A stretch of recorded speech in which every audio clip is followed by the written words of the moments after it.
Good morning বন্ধুরা, আপনারা সবাই কেমন আছেন? আশা করি ভালোই আছেন। দেখুন, আমি এখানে বানিয়েছি পরোটা আর একটা নিরামিষ আলু ফুলকপির তরকারি। আপনারা রেসিপিটা দেখতে থাকুন। প্রথমে আমি ময়দাটা মেখে নেব। তার জন্য এখানে আমি দিয়ে দিলাম ময়দার মধ্যে লবণ, চিনি আর রিফাইন তেল। এটা দিয়ে ময়দাটাকে ভালো করে ময়াম দিয়ে নেব।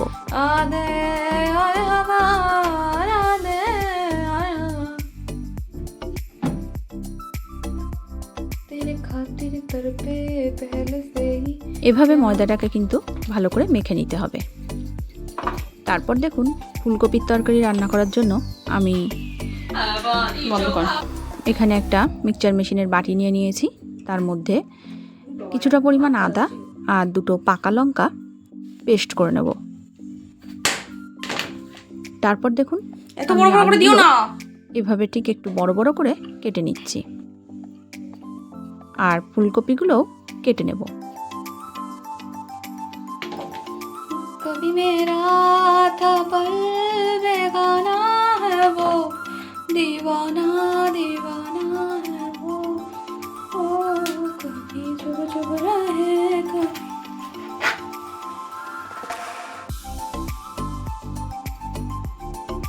তাড়াতাড়ি কাটো একটু।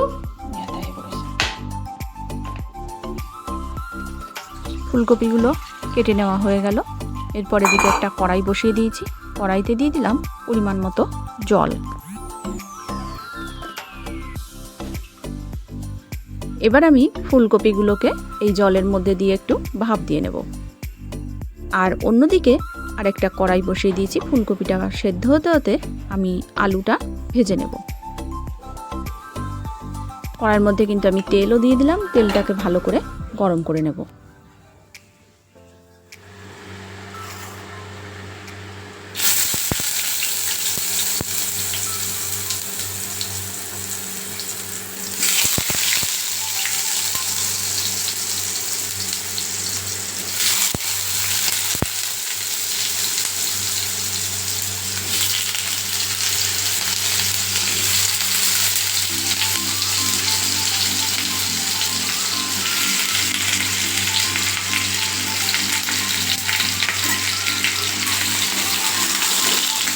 আলুগুলো সব দিয়ে দেওয়া হয়ে গেল। এবার আমি আলুগুলোকে একটু লাল লাল করে ভেজে নেব। আলু ভাজতে ভাজতে আমি এর মধ্যে দিয়ে দেব পরিমাণ মতো লবণ এবং হলুদ।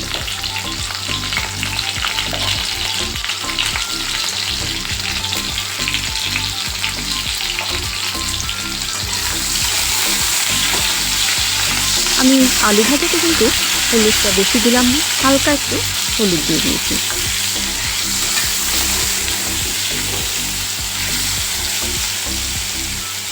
যে কোনো সবজি ভাজার সময় হলুদটা বেশি পড়লে কিন্তু তেলটা পুড়ে যায়। সেই কারণের জন্য আমি আলুটা ভাজার সময় অল্প একটু হলুদ দিয়ে দিলাম। আলুটা ভাজতে ভাজতে আমি এদিকে আরেকটা কড়াই বসিয়ে দিয়েছি। কড়াইতে আমি মশলাটা কষিয়ে নেব। তার জন্য দিয়ে দিয়েছি তেল। আর তেলটাকে কিন্তু ভালো করে গরম করে নিয়েছি। আর তেলটা গরম হয়ে গেলে এর মধ্যে আমি দিয়ে দিলাম আদা গোটা গরম মশলা ফোড়ন বাটা। এটা এখন আমি ফোড়ন থেকে যখন একটা সুন্দর গন্ধ বেরোবে তখন আমি এর মধ্যে দিয়ে দেবো আদা আর কাঁচা লঙ্কা পেস্ট করে নেওয়াটা।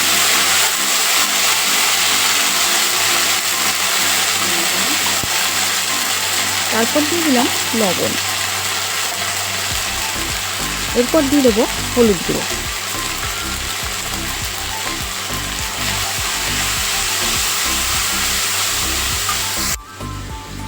মশলাটা কষাতে কষাতে এদিকে আমি টমেটো কেটে রেখেছি। টমেটোটা পেস্ট করে নেব।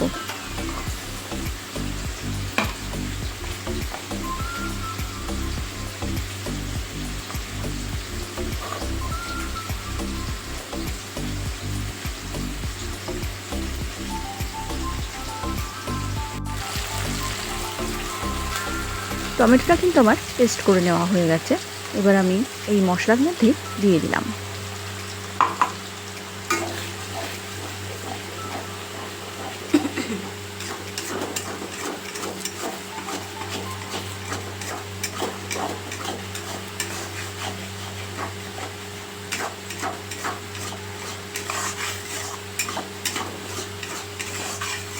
টমেটোর পেস্টটা দিয়ে ভালো করে কষিয়ে নেব।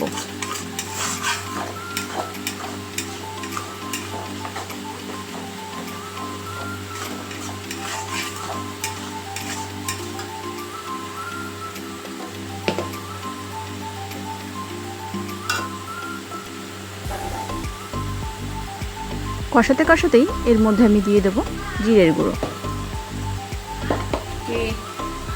পরিমাণ মতো জিরের গুঁড়ো দিয়ে দেবেন। আর দিয়ে দিতে হবে হলুদ গুঁড়ো। আর দিয়ে দেবো শুকনো লঙ্কার গুঁড়ো। কালারের জন্য দিয়ে দেবো কাশ্মীরি লঙ্কার গুঁড়ো।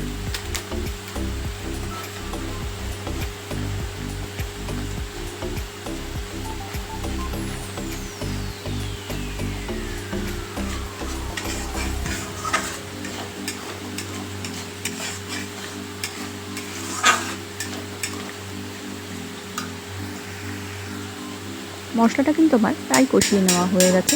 দেখুন তেলও ছেড়ে দিয়েছে, আলুটাও কিন্তু ভেজে নেওয়া হয়ে গেছে। আলুটা কিন্তু আমি পুরো লাল লাল করে ভেজে নিয়েছি। আলুটা এবার তুলে নেব।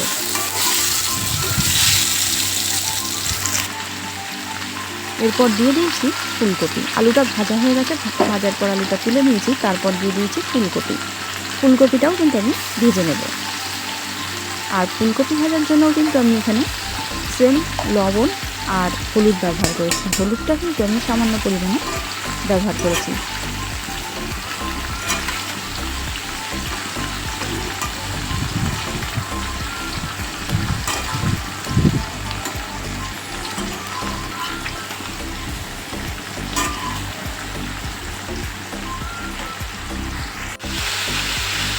দেখুন মশলাটা কিন্তু আমার তেল ছেড়ে দিয়েছে।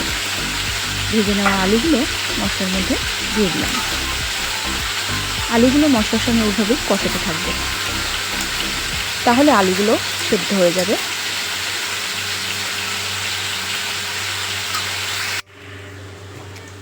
আর এদিকে আমি একটা শিলনোড়া নিয়ে নিয়েছি, তার মধ্যে নিয়ে নেব পোস্ত 2 চামচ আর কয়েকটা কাজু বাদাম। এটাকে আমি বেটে নেব।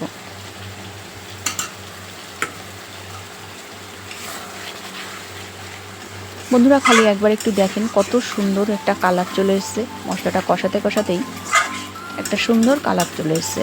আমি কিন্তু এটা নিরামিষ রান্না করছি, আর এর মধ্যে কিন্তু আমি কোনো পেঁয়াজ রসুনের ব্যবহার করিনি, আর টক দইও দেবো না। এবার দিয়ে দিচ্ছি বেটে নেওয়া পোস্ত আর কাজু বাদামটা।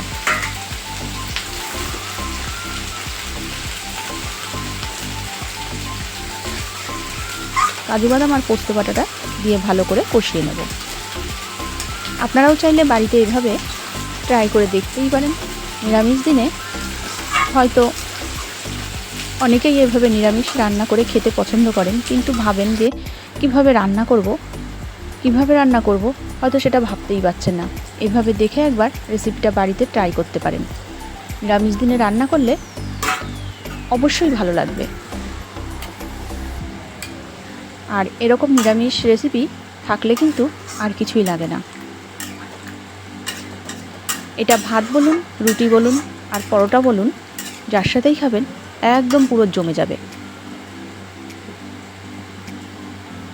আমি কিন্তু তরকারিটা পরোটার সাথে সার্ভ করেছিলাম। তো আপনারা ভাত, রুটি, লুচি, পরোটা যার সাথেই খান না কেন খেতে কিন্তু খুব টেস্টফুল হয়েছিল। আপনারাও বাড়িতে একবার ট্রাই করে দেখতে পারেন।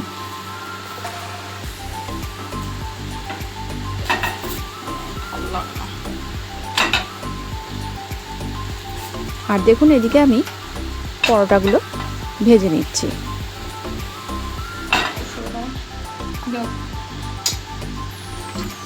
ঝোলটা ফুটে উঠেছে, এরপর আমি এর মধ্যে ভেজে নেওয়া ফুলকপিগুলো দিয়ে দিলাম।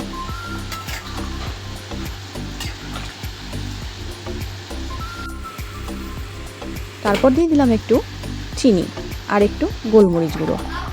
স্বাদ অনুযায়ী একটু চিনি দিয়ে দিলাম। হয়ে গেছে, দাঁড়া। তারপর দিয়ে দিলাম 1 চামচ ঘি, আর দিয়ে দেবো একটু গরম মশলা।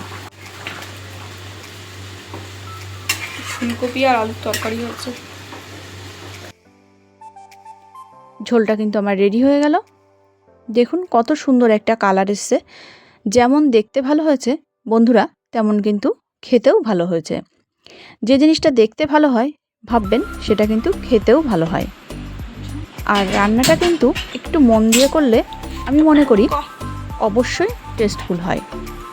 আর নিরামিষ দিনে কি খাবো, কি রান্না করব ভাবছেন, না ভেবে এটা একবার বানিয়ে দেখতে পারেন, অবশ্যই ভালো লাগবে। আপনারা যার সঙ্গেই খান না কেন, ভাত, রুটি বা লুচি, পরোটা, যার সঙ্গেই খাবেন না কেন, খেতে কিন্তু অপূর্ব টেস্টফুল হয়েছিল। আপনারাও বাড়িতে একবার এভাবে রেসিপিটা ট্রাই করে দেখতে পারেন। এটা একটা নিরামিষ রেসিপি।